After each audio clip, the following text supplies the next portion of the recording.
जय हिंद दोस्तों। आज की क्लास में हमारी उत्तराखंड परिचय भाग 38 यानी 38वीं क्लास है। और आज का जो टॉपिक है दोस्तों वो है हमारा उत्तराखंड का राज्य पशु, यानी जो उत्तराखंड राज्य है हमारा, इसमें हम राज्य पशु के बारे में जानेंगे कि उत्तराखंड का कौन सा राज्य पशु है और इसकी कौन कौन सी विशेषताएँ हैं जो उत्तराखंड से दोस्तों, अगर हमारे पास उत्तराखंड राज्य से रिलेटेड उत्तराखंड राज्य पशु के बारे में कुछ भी क्वेश्चन आता है तो हम उसे आराम से आसानी से दोस्तों उसे सही आंसर पे सही टिक लगा पाए। तो आपकी स्माइल के साथ शुरुआत करते हैं कस्तूरी मेघ के बारे में, जो कि उत्तराखंड राज्य का राज्य पशु है और उसकी क्या क्या विशेषता है। तो एक बार इस्तेमाल करिए पहले तो आप।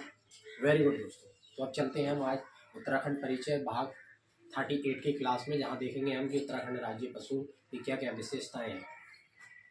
दोस्तों जैसे कि मैंने बता ही दिया आपको कि उत्तराखंड का जो राज्य पशु है वो कस्तूरी मृग है। हमें याद रखना है जैसे कि हमारा दोस्तों राष्ट्रीय राज्य पशु है देश का, वैसे ही उत्तराखंड हर राज्य का अपना एक राज्य पशु होता है। तो उत्तराखंड राज्य का जो राज्य पशु है वो है कस्तूरी मृग। कौन सा है? कस्तूरी मृग। कस्तूरी मृग को दोस्तों वैज्ञानिक भाषा में, यानी जो वैज्ञानिक नाम है इसका वो भी हमें पता होना चाहिए। और वैज्ञानिक नाम है इसका दोस्तों मास्कस काइसोगास्टार। मास्कस काइसोगास्टार इसका वैज्ञानिक नाम है, ये भी आपको अच्छे से पता होना चाहिए। थर्ड क्वेश्चन दोस्तों हमारे कि उत्तराखंड राज्य के जंगलों में, यानी ये हमें कहाँ मिलता है? उत्तराखंड राज्य के जंगलों में ऊंचाई पर ये 3600 मीटर से लेकर 4000 की ऊंचाई पर आपको मिलता है। कस्तूरी मृग दोस्तों हमारे जो उत्तराखंड राज्य है उनके जंगलों में 3600 मीटर की ऊंचाई से 4000 मीटर ऊंचाई को देखने को आपको मिलेगा। तो चौथा क्वेश्चन है दोस्तों कि उत्तराखंड राज्य है जो हमारा, यहाँ पर कस्तूरी मृग को जो हिमालयन मस्क डियर भी कहते हैं। कस्तूरी मृग को हिमालय में क्या कहते हैं दोस्तों? Musk deer. ये भी हमको याद। इन्फॉर्मेशन ये है कि कस्तूरी जो मृग है हमारा, ये राज्य पशु है उत्तराखंड का, इसकी संख्या कहाँ पे है, ये मतलब उत्तराखंड राज्य में अधिक जगह कहाँ मिलता है देखने को। तो दोस्तों जो हमारा केदारनाथ जगह है, केदारनाथ में दोस्तों फूलों की घाटियों में आपको अधिक देखने को मिलेगा। वहीं आपको ये पिथौरागढ़ डिस्ट्रिक्ट और उत्तरकाशी जो डिस्ट्रिक्ट है हमारा जिला है, यहाँ पर देखने को अधिक मिलेगा। तो उत्तराखंड राज्य में दोस्तों हमसे ये पूछा जा सकता है कि सबसे ज़्यादा देखने को कहाँ मिलते हैं, तो ये क्रमबद्ध तरीके से लिखे आ सकता है आपके पास। तो आपको याद रखना है कि केदारनाथ में फूलों की घाटियाँ और पिथौरागढ़ और उत्तरकाशी में आपको सर्वाधिक देखने को ये मिलता है। भाई 6 इन्फॉर्मेशन हमें उत्तराखंड राज्य का जो राज्य पशु है दोस्तों कस्तूरी मृग, उसमें देखने को ये मिलता है कि यहाँ पर कि इसकी कितनी प्रजाति है। तो कस्तूरी मृग की 4 प्रजाति है दोस्तों, ये आपको याद रखना है, ठीक है। कस्तूरी मृग के जो हमारा राज्य पशु इसकी कितनी प्रजाति है? 4 प्रजाति है। इससे कुछ मोस्ट इंपोर्टेंट क्वेश्चन और ले लेते हैं। वहीं दोस्तों हमारा राज्य पशु जो कस्तूरी मृग है, इसका प्रयोग कुछ दवाओं में बनाने के लिए भी होता है। तो जैसे वो दवा कौन कौन सी देख लेते हैं दोस्तों। औषधि प्रयोग में दमा, आप जानते ही है ना, दमा की परेशानी के लिए मिर्गी हृदय दमा, जिसमें लोग कहते हैं कि बहुत सांस उखड़ रही है, हट रही है, जा रही है, ऐसा लग रहा है जैसे सांस ना आती हो, तो इस तरीके से दमा, मिर्गी हृदय रोग जो हमारा दिल है दोस्तों, इससे जुड़ी बीमारियों में इसका प्रयोग होता है औषधि बनाने के लिए। तो राज्य पशु जो हमारा कस्तूरी मृग है बहुत ही महत्वपूर्ण है और इसके बारे में आपको इन्फॉर्मेशन होनी चाहिए।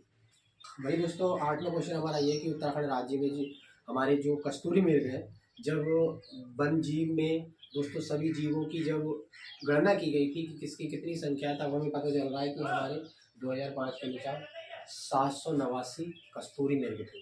तो हमसे क्वेश्चन ये आ सकता है कि उत्तराखंड राज्य में 2005 के गणना के अनुसार कस्तूरी मृग की संख्या बताइए। कस्तूरी मृग की संख्या बताइए जो हमारा राज्य पशु है। तो आपको याद रखना है 789। कितना है? 789 यानी 789। ये हमारी पॉपुलेशन या फिर संख्या थी किसकी? कस्तूरी मृग की, राज्य पशु की, याद रखना है। उसको लास्ट क्वेश्चन हमारा ये है कि जो मादा यानी कस्तूरी मृग होती है दोस्तों, कस्तूरी मृग माता जो होती है उसकी जो समय अवधि है, यानी गर्भ धारण करने की, जो उसको गर्भ धारण करके रखने की जो क्षमता होती है, जो समय सीमा है, तो वो कितनी समय की है? तो वो है दोस्तों 6 महीने की। 6 माह का 6 माह का मतलब है 6 महीने। आज की क्लास में हमने 9 यानी बहुत महत्वपूर्ण इंपॉर्टेंट सारे के सारे ये हमारे क्वेश्चन हैं दोस्तों, जो राज्य पशु हमारा कस्तूरी मृग है उससे जुड़े हुए हैं, इसलिए आपको सारे के सारे याद रखने हैं। क्योंकि उत्तराखंड राज्य से दोस्तों जब भी क्वेश्चन आते हैं तो राज्य पशु कस्तूरी मृग के बारे में आपसे कुछ भी पूछ लिया जा सकता है, चाहे वो आपके उनके संख्या के बारे में पूछ सकते हैं, उसमें दवा में प्रयोग होने वाली बीमारियों में नाम पूछ सकते हैं आपसे, कब इसका संरक्षण का पहला संरक्षण अधिनियम आया इसके बारे में भी पूछ सकते हैं। साथ ही दोस्तों इनकी कितनी ऊंचाई पर ये हमारे राज्य के जंगलों में मिलते हैं ये भी पूछा जा सकता है आपको, या फिर इसकी जो समय है गर्भधारण की वो उसके बारे में भी पूछा जा सकता है आपसे। तो इसका वैज्ञानिक नाम क्या है ये भी आपसे पूछ लिया जा सकता है। तो उत्तराखंड राज्य के जो राज्य पशु है हमारा कस्तूरी मृग, इसके जो महत्वपूर्ण दोस्तों इंपॉर्टेंट चीज़ें थी वो आज की क्लास में मैंने आपके साथ शेयर की है, साझा की है। तो आपसे रिक्वेस्ट करूँगा कि सारी क्लास को अच्छे से देखने के बाद अपने दोस्तों के साथ वीडियो को शेयर कर दें, ताकि उनकी भी दोस्तों उत्तराखंड राज्य से जो जानकारी आज की क्लास है हमारी उत्तराखंड में राज्य पशु कस्तूरी मृग के बारे में सारी की सारी डिटेल्स उनको अच्छे से समझ में आ जाए, और वो अच्छे से दोस्तों जब एग्जाम में बैठे तो राज्य पशु से कुछ भी अगर आता है कस्तूरी मृग के बारे में तो आराम से वो वहाँ पर सही आंसर पर सही टिक लगा सके। तो आपसे दोस्तों रिक्वेस्ट यही है कि वीडियो को शेयर करके कमेंट जरूर किया करें आपको इस वीडियो अगर अच्छी लगती है। नमस्कार।